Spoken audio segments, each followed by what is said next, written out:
Good morning. Lufthansa సమర్పిస్తున్న business breakfast షోకి స్వాగతం. ఏషియన్ మార్కెట్స్ లో ఒక మిక్స్డ్ ట్రెండ్ కనిపిస్తుంది. చైనీస్ మార్కెట్ కొద్దిగా వీక్ గా ట్రేడ్ అవుతుంది. ఇతర మార్కెట్స్ లో పాజిటివ్ ట్రెండ్ కనిపిస్తుంది. ఎస్ఎక్స్ నిఫ్టీ ఫ్లాట్ గా ఉంది. మేబీ నిన్నట్లాగానే ఒక ఫ్లాటిష్ ఓపెనింగ్ మనం మార్కెట్స్ లో చూసే అవకాశం ఉంది.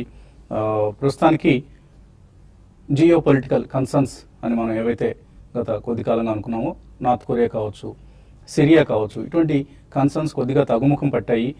ఇన్ఫాక్ట్ బ్యాక్ సీట్ తీసుకున్నాయి ప్రస్తుతానికి అని చెప్పుకోవచ్చు. ఈ నేపథ్యంలో last night US markets highest point of the day దగ్గర క్లోజ్ అయ్యాయి. డౌ జోన్స్ సుమారుగా 180 పాయింట్ల లాభంతో క్లోజ్ కావడం చూసాం.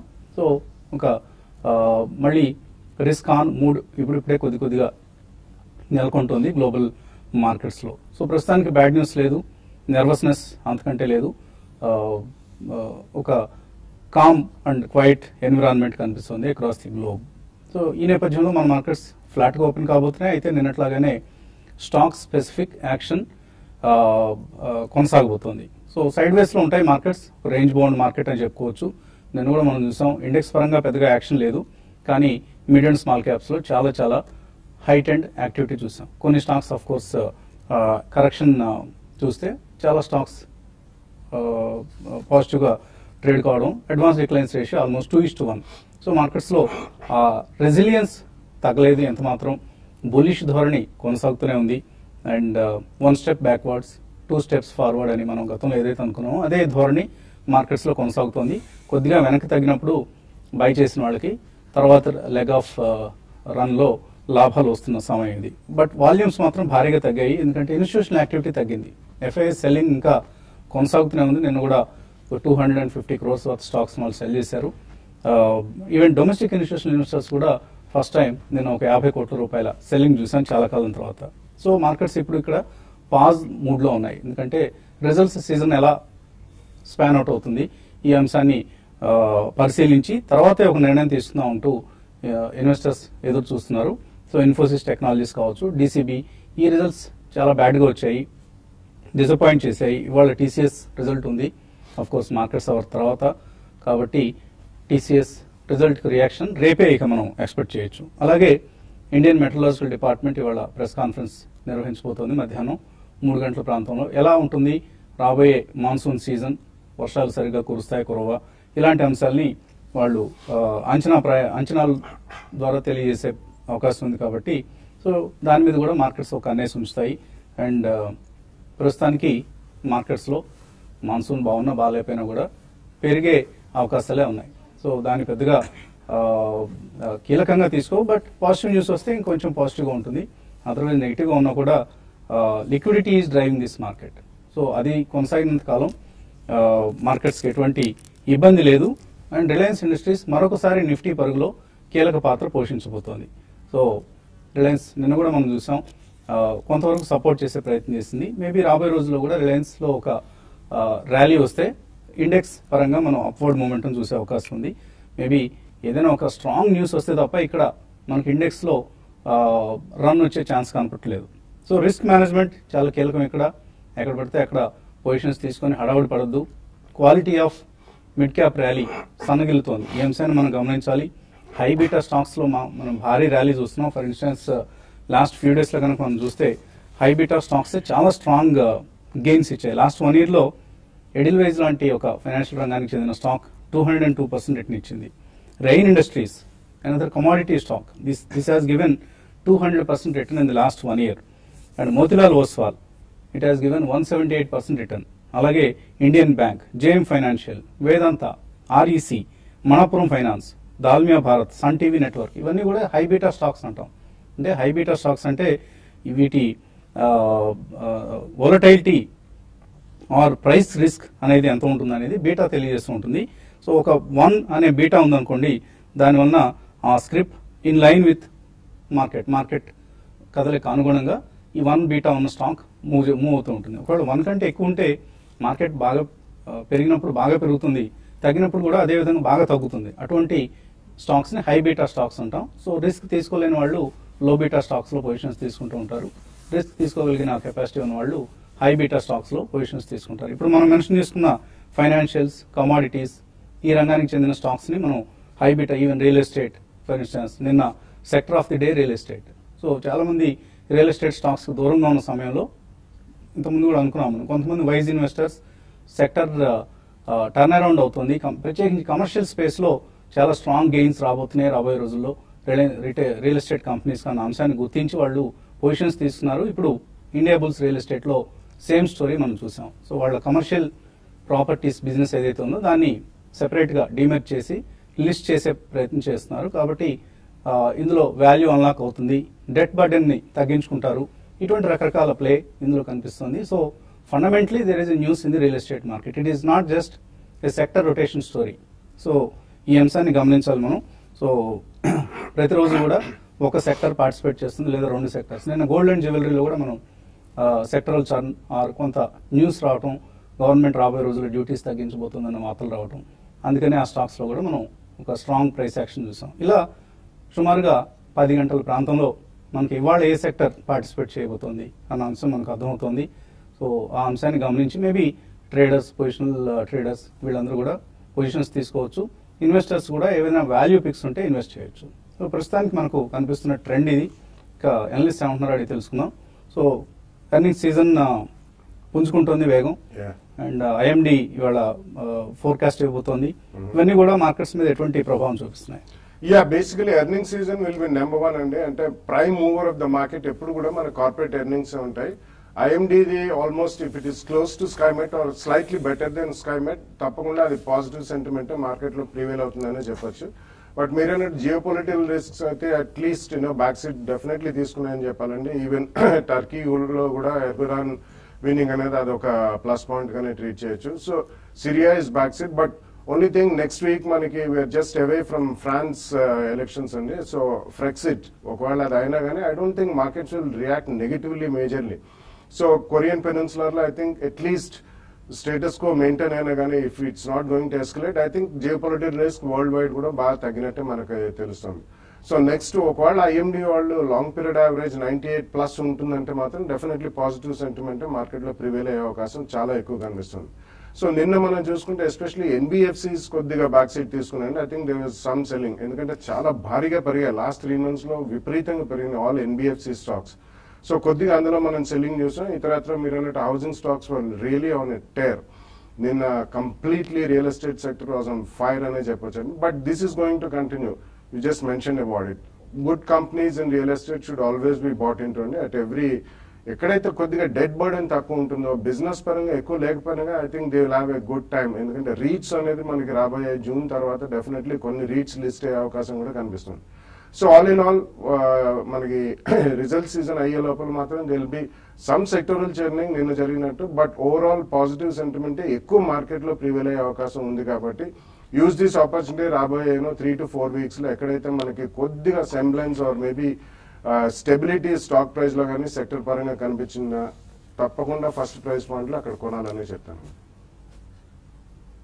సో రియల్ ఎస్టేట్ లో నాకు బాలగారు అన్నట్టుగా డెడ్ బర్డెన్ తక్కువ ఉన్నవి, అలాగే కొంత కమర్షియల్ ప్రాపర్టీ ప్లే ఎక్కువ ఉన్న companies like Brigade Enterprises or Anantraj, ఇటువంటి కంపెనీస్ లో మనం రాబోయే రోజుల్లో ప్రైస్ యాక్షన్ భారీగా ఉండే అవకాశం కనిపిస్తోంది compare to the residential segment. ఈ అంశాన్ని మనం గమనించాలి. ట్రేడర్స్ ఎటువంటి పొజిషన్స్ తీసుకోవచ్చు? అంటే ఈ రోజు పరంగా మార్కెట్స్ మళ్ళీ ఫ్లాట్ గా ఉండే అవకాశాలు ఎక్కువ ఉన్నాయి. అయితే కొంచెం సెకండ్ హాఫ్ నుంచి ఒక ర్యాలీ కూడా ఎక్స్పెక్ట్ చేయొచ్చు. కాబట్టి ఈ రోజుకి మాత్రం మార్కెట్స్ లో ఎవరి డిప్ లో కూడా బై అని చెప్తాను. అయితే పొజిషనల్ ట్రేడర్స్ మాత్రం ఆల్రెడీ ఏవైతే షార్ట్స్ ఉంటాయో ఒకసారి కవర్ చేసుకొని మళ్ళీ కొంత ర్యాలీ వచ్చినప్పుడు ఎగ్జిట్ కమ్మంటాను. ఇక్కడ సెక్టర్ వైజ్ గా మార్కెట్ డివైడ్ అయిందని చెప్పొచ్చు. అంటే కొన్ని సెక్టర్ కి చెందిన స్టాక్స్ బాగా వీక్ ఉన్నాయి. F&O స్పేస్ లో కానీ చూసుకుంటే లైక్ మెటల్స్ కి చెందిన స్టాక్స్ వీక్ ఉన్నాయి. అదేవిధంగా ప్రైవేట్ బ్యాంక్స్ కి చెందిన స్టాక్స్ వీక్ ఉన్నాయి. అదేవిధంగా స్ట్రాంగ్ ఉన్న వాటిలో చూసుకుంటే PSU బ్యాంక్స్ కి చెందిన స్టాక్స్ చాలా స్ట్రాంగ్ ఉన్నాయి.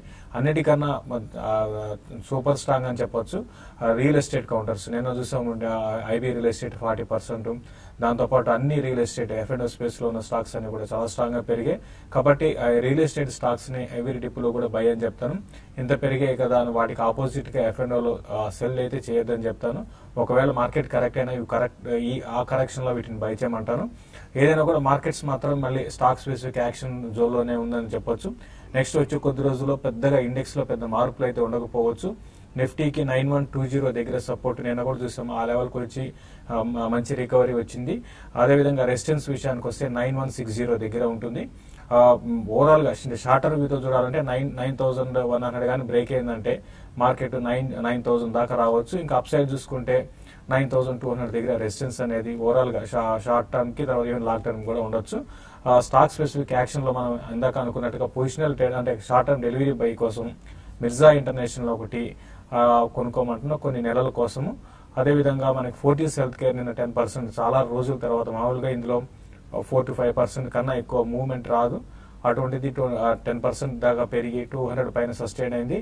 రానున్న రోజుల్లో ఇది చాలా ఏళ్ల తర్వాత బ్రేక్అవుట్ వచ్చింది కాబట్టి ఈ బ్రేక్అవుట్ కంటిన్యూ అయ్యే అవకాశం ఉంది. దీన్ని కూడా షార్ట్ టర్మ్ వ్యూతో 240 to 260 నెక్స్ట్ 2 to 3 months లో పెరగచ్చు. ఈవెన్ లాంగ్ టర్మ్ ఇన్వెస్ట్మెంట్ చేసే వాళ్ళు కూడా ఫోర్టీస్ హెల్త్ కేర్ కన్సిడర్ చేయొచ్చు. ఇటువంటి స్టాక్స్ ని పిక్ చేసుకోమంటాను. రియల్ ఎస్టేట్ లో ఇంతకుముందు అన్నట్టుగా ఎవరి టిప్ లో కూడా బై, మెటల్స్ లో మాత్రం ర్యాలీస్ లో సెల్ చేయమంటాను. ఇక బ్యాంక్ నిఫ్టీ విషయానికి వస్తే బ్యాంక్ నిఫ్టీ పరంగా పెద్దగా మనకి అప్ ట్రెండ్ ఉండకపోవచ్చు, ఈవెన్ డౌన్ ట్రెండ్ కూడా ఉండకపోవచ్చు. బ్యాంక్ నిఫ్టీలో పిఎస్యూ బ్యాంక్స్ ని లైక్ బ్యాంక్ ఆఫ్ బరోడా లాంటి దాన్ని ఎవరి డిప్ లో బై అని చెప్తాను. అదేవిధంగా యాక్సిస్ బ్యాంక్ ర్యాలీస్ లో సెల్ అని చెప్తానండి. సో నిన్న బాగా పెరిగిన స్టాక్స్ లో సర్ప్రైజింగ్లీ ఒక ఫార్మా కౌంటర్ కూడా ఉంది. ఆల్మోస్ట్ 8% పెరిగింది నాట్కో ఫార్మా. సో చాలా స్ట్రాంగ్ గా లాస్ట్ ఫ్యూ ట్రేడింగ్ సెషన్స్ లో almost more than 100 rupees price పెరగడం చూసాం. అండ్ మార్చ్ క్వార్టర్ పెర్ఫార్మెన్స్ బాగా ఉంటుంది అన్న ఒక అంచనా మార్కెట్స్ లో కనిపిస్తుంది. Unlike other pharma companies, Natco pharma's March quarter results are expected to be better. And Copaxone దీని మీద నెక్స్ట్ మంత్ అంటే మే నెలలో పేటెంట్ వివాదం ఏదైతే ఉందో దానికి సంబంధించిన జడ్జిమెంట్ రాబోతుంది అన్న అంచనా కూడా ఉంది మార్కెట్స్ లో. అది పాజిటివ్ గా రాబోతుంది కంపెనీ కన్నా వార్తలతో. ఒకవేళ పాజిటివ్ వస్తే యాన్యువల్లీ వీళ్ళకి టాప్ లైన్ 400 to 500 crores పెరుగుతుంది. So that's a huge opportunity for Natco pharma. అందుకనే నాట్కోలో మనం ఒక స్ట్రాంగ్ ప్రైస్ యాక్షన్ చూస్తున్నాం. అండ్ ఇక్కడ కొనుక్కోవచ్చా అని ఎవరిని అడిగితే మాత్రం చాలా ఎక్స్పెన్సివ్ కనిపిస్తుంది. హై ప్రైస్డ్ స్టాక్, డిప్స్ లోనే కొనుక్కోండి, don't buy it right now. And ఈలోగా ఎవరైనా ఫార్మా సెక్టర్లోనే ఇన్వెస్ట్ చేయాలని ఆసక్తి ఉంటే there are other inexpensive stocks like Aurobindo pharma or Dishman pharma, ఇటువంటి కౌంటర్స్లో పొజిషన్స్ తీసుకోవచ్చు. ఇక ఇన్వెస్టర్స్ నుంచి కాల్స్, మెయిల్స్ తీసుకునే ముందు కాసేపు ప్రకటనలు.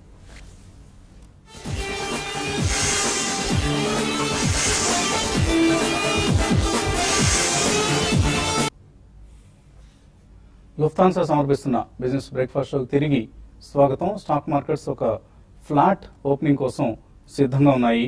అలాగే ఇందాక మనం అనుకున్నాం హై బీటా స్టాక్స్ లో లాస్ట్ 1 year లో చాలా స్ట్రాంగ్ రిటర్న్స్ వచ్చాయి. హై బీటా అంటే బీటా ఆఫ్ మోర్ దాన్ 1, సే 1.5 ఉన్న ఒక 91 స్టాక్స్ ని తీసుకుంటే యావరేజ్ రిటర్న్స్ 55% లాస్ట్ 1 year లో వచ్చాయి. సో దానికి బీటాకు ఉన్న ప్రాధాన్యం అది. సో ఇటువంటి ఇప్పుడు రిజల్ట్ సీజన్ ఎలాగో కొనసాగుతుంది. రాబోయే సీజన్లో ఏవైనా స్టాక్స్లో కరెక్షన్స్ వస్తే ఇటువంటి హై బీటా స్టాక్స్లో ఇన్వెస్ట్ చేస్తే మేబీ నెక్స్ట్ 1 to 2 years మంచి రిటర్న్స్ వస్తాయి. ఈ అంశాన్ని మనం యూట్యూబ్ ప్రసారంలో కలుసుకున్నప్పుడు మాట్లాడుకుందాం. సో యూట్యూబ్ ప్రసారాన్ని ఇవాళ మిస్ కాకుండా చూడండి.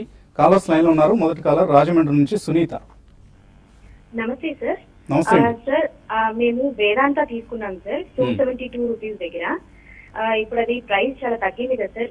Can I still hold it for long time sir? And Ashok Leyland కూడా సార్, అది ప్రెసెంట్ మేము లాసెస్ లో ఉన్నాము. సో దాన్ని కూడా ఇంకా హోల్డ్ చేసి ఇంకా కంటిన్యూ చేయొచ్చా for long term? Ashok Leyland తప్పకుండా హోల్డ్ చేయండి. ఇంకా వీలైతే మీరు యాడ్ చేసుకుంటూ వెళ్ళండి. ఎవరి డిక్లైన్ లో యాడ్ చేసుకుంటూ వెళ్ళండి అశోక్ లేలాండ్ ని. వేదాంతలో కరెక్షన్ అంటే ఇది కమోడిటీ సైకిల్లో వస్తున్న కరెక్షన్ కారణంగా వేదాంత కూడా నష్టపోతుంది. This will continue for some time అండి. మీకు పేషెన్స్ ఉంటే వెయిట్ చేయొచ్చు, లేదా లాంగ్ టర్మ్ వెయిట్ చేయాల్సి వస్తుంది. ఏమైనా లెవెల్స్ చెప్తారా వేదాంతలో? ఇక్కడ లెవెల్స్ కన్నా ఎక్కువగా ఇంటర్నేషనల్ మార్కెట్ లో బేస్ మెటల్ ప్రైస్ మీద ఎక్కువగా ఉందండి. కాబట్టి షార్ట్ టర్మ్ మీద మనం లాస్ట్ లో కొన్ని రోజులుగా చెప్తున్నాము మెటల్స్ బాగా వీక్ ఉంటాయని. అయితే ఇది షార్ట్ టర్మ్ కి, అయితే లాంగ్ రన్ కూడా ఏంటంటే కొంచెం ఈ మెటల్ చెందిన స్టాక్స్ అన్ని కూడా బాగా పెరిగిపోయి 70 రూపాయల నుంచి పెరిగిందండి. కాబట్టి 270 అనేది చాలా దగ్గరగా ఉన్నా కూడా ఇప్పట్లో ఇమీడియట్ గా రాకపోవచ్చు, కొంచెం టైం పట్టచ్చు. మీరు ప్రస్తుతానికి హోల్డ్ చేయండి. లాంగ్ టర్మ్ లో క్లోజర్ గా 280 ఆ లెవెల్కి వస్తే వేదాంతలో మీరు ఎగ్జిట్ అయ్యి ప్రాఫిట్ బుక్ చేసుకుని వేరే సెక్టర్ కి షిఫ్ట్ కమ్మని చెప్తాను. లాస్ట్ 1 year లో 150% పెరిగింది వేదాంత. సో ఇంకా ఇక్కడ కరెక్షన్ తథ్యం. అండ్ దీనికి గ్లోబల్ కమాడిటీ సైకిల్లో వచ్చిన రివర్సల్ కూడా కొంత మనం కారణంగా చెప్పుకోవచ్చు. సో కేర్ఫుల్గా ఉండండి. వేదాంతలో ప్రైస్ మూవ్మెంట్స్ని అలర్ట్గా ఉండండి, అబ్జర్వ్ చేస్తూ ఉండండి. శ్రీనివాస్ వైజాగ్ నుంచి. Hello sir. మార్నింగ్, అడగండి. సార్ నాది 10 lakhs ఇన్వెస్ట్ చేసిన సార్ డైరెక్ట్ స్టాక్ లో. Next 12,000 per month mutual funds లో ఉంది సార్. అది 20 years సార్. నేను పిల్లలు చిన్నపిల్లలు. మ్యూచువల్ ఫండ్స్ లో వచ్చేసరికి ఐసిఐసిఐ పొటెన్షియల్ వాల్యూ డిస్కవరీ ఉంది సార్. అది సరిగ్గా పర్ఫార్మ్ చేయట్లేదు. దాని నుంచి LNT India value fund switch అవుతుంది sir. LNT India value fund దానికి స్విచ్ అవ్వచ్చు సార్. యా, మీరు కొద్దిగా పేషెన్స్ ఉంటే ఐసిఐసిఐ ప్రొడెన్షియల్ వాల్యూ డిస్కవరీ కూడా పెర్ఫామ్ చేస్తుందండి. ఇక్కడ నుంచి maybe we can expect better performance from ICICI. లేదు షిఫ్ట్ అవుతాండి, ఎందుకంటే మీరు అన్నట్లు ఎల్ఎన్టీ వాల్యూ ఫండ్ బాగా పెర్ఫార్మెన్స్ బాగుంది. సో ఇమీడియట్ రిటర్న్స్ కావాలి నాకంటే షిఫ్ట్ అవ్వండి. లేదు కొద్దిగా పేషెన్స్ ఉంటే you can even wait in ICICI Prudential value discovery. తర్వాత caller Eshwarnath, Hyderabad. Hello hello అడగండి ఈశ్వర్నాథ్.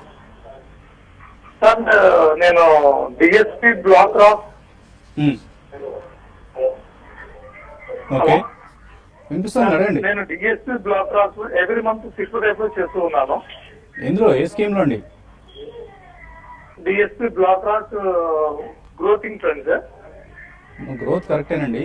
ఏ అందులో స్కీమ్స్? ఎస్బీఐ షేర్లు sir. State Bank of India SBI షేర్లు. ఇది ఆల్మోస్ట్ 1 year నుంచి నేను ఇన్వెస్ట్ చేస్తూ ఉన్నాను. లాస్ట్ 1 year లో ఆల్మోస్ట్ 10 to 12% నాకు రిటర్న్స్ వచ్చింది. సో ఈ టైంలో నేను మొత్తం చేసుకోవచ్చా, లేకపోతే అలానే కంటిన్యూ అవ్వమంటారా? డిఎస్పీ బ్లాక్ రాక్ లో మీరు కరెక్ట్ గా స్కీమ్ పేరు చెప్పలేదు. ఏ స్కీమ్ అనేది మీరు కరెక్ట్ గా చెప్పాలండి. అందులో రకరకాల స్కీమ్లు ఉన్నాయి. డిఎస్పీ బ్లాక్ రాక్ లో ఫోకస్ 25 అని ఉంది, అలాగే మైక్రో క్యాప్ ఫండ్ అని ఉంది. డిఎస్పీ బ్లాక్ రాక్ గ్రోతింగ్ fund sir, direct plan. So anyway మీరు పాజిటివ్ రిటర్న్స్ లో ఉన్నారు కాబట్టి హోల్డ్ చేయండి. ప్రస్తుతం ఉన్న ఈక్విటీ మార్కెట్స్ ర్యాలీ ఏదైతే ఉందో అది ఆల్ మ్యూచువల్ ఫండ్స్ ఎన్యూస్ పెరగడానికి దోహదం చేస్తుంది. సో ఈ బుల్ మార్కెట్ ఏదైతే ఉందో ఇది కంటిన్యూ అయినంత కాలం మీకు ఏమి ఇబ్బంది లేదు. అండ్ ఈవెన్ ఎస్బీఐ షేర్స్ కూడా హోల్డ్ చేయండి ఫర్ ఏ లాంగ్ టర్మ్. తర్వాత మెయిల్స్ వచ్చాయి మనకు. సాయి శ్రీనివాస్ మెయిల్ పంపించారు. ఆయన పెన్నార్ ఇండస్ట్రీస్ కొన్నారట 55 రూపాయలు, బాగా చాలా కాలం క్రితం. ఇప్పుడు 53 రూపాయలు ఏం చేయాలి? అదే it's more A tradable stock అండి. ఎందుకంటే ఇందులో మనకి సూపర్లేటివ్ గ్రోత్ కానీ మనకి షేర్ హోల్డర్ వాల్యూ ఎక్కువ క్రియేషన్ కానీ చూడలేదు కాబట్టి it's more A tradable stock. So మీరు ఒక 2 rupees లాస్ లో ఉంటే ప్రాబ్లం ఉంది. ఇప్పుడు 31st March quarter results as well as annual results రెండు వస్తాయి కాబట్టి ఏదైనా డివిడెండ్ డిక్లరేషన్ అటువంటి అప్పుడు స్పాట్ వస్తే తప్పకుండా అందులోంచి బయటపడండి. You will get lot more stocks in other sectors. Okay, so Krishnavamsi USA నుంచి మెయిల్ పంపించారు. Mirza international, south Indian bank, Arvind textiles వీటిలో 2 లక్షల రూపాయలు ఇన్వెస్ట్ చేస్తారట. లాంగ్ టర్మ్ కోసం ఇన్వెస్ట్ చేయొచ్చు. లాంగ్ టర్మ్ కోసం డెఫినెట్లీ కన్సిడర్ చేయొచ్చండి. మిర్జా గురించి ఇందాకనే శేషు చెప్పడం కూడా జరిగింది. అరవింద్ ఇవన్నీ కూడా branded apparels will definitely be in the lime light అండి. రాబోయే 2-3 years లో మంచి business turn over wise and also profitability wise పెరిగే అవకాశం ఉంది. ఎందుకంటే మనం we are on growth path and consumption లో after FMCGs and daily requirements next textiles will be a big business. So తప్పకుండా మీరు ఒక 2 price points లో పోస్ట్ రిజల్ట్స్ ఇన్వెస్ట్ చేసుకోవచ్చు. ఓకే అండి, సో ఇక మనకు సమయం మించిపోయింది. ఇంకా చాలా మెయిల్స్ ఉన్నాయి, అలాగే టెలిఫోన్ లైన్లో కూడా కాలర్స్ వెయిట్ చేస్తున్నారు. వీరందరినీ మనం యూట్యూబ్లో సమాధానాలు ఇచ్చే ప్రయత్నం చేద్దాం. అండ్ ఇందాక అంటున్నట్లుగా ఎటువంటి హై బీటా స్టాక్స్ అండ్ మరీ ముఖ్యంగా బ్యాంకింగ్ రంగంలో ఎటువంటి స్టాక్స్ మనం కొనుగోలు చేయాలి, public sector banks or private sector banks, if it is public sector banks ఎటువంటి బ్యాంక్స్ కొనుగోలు చేయాలి, ఈ అంశాలన్నింటినీ మనం యూట్యూబ్లో కలుసుకున్న సమయంలో మాట్లాడుకుందాం. Keep watching TV5.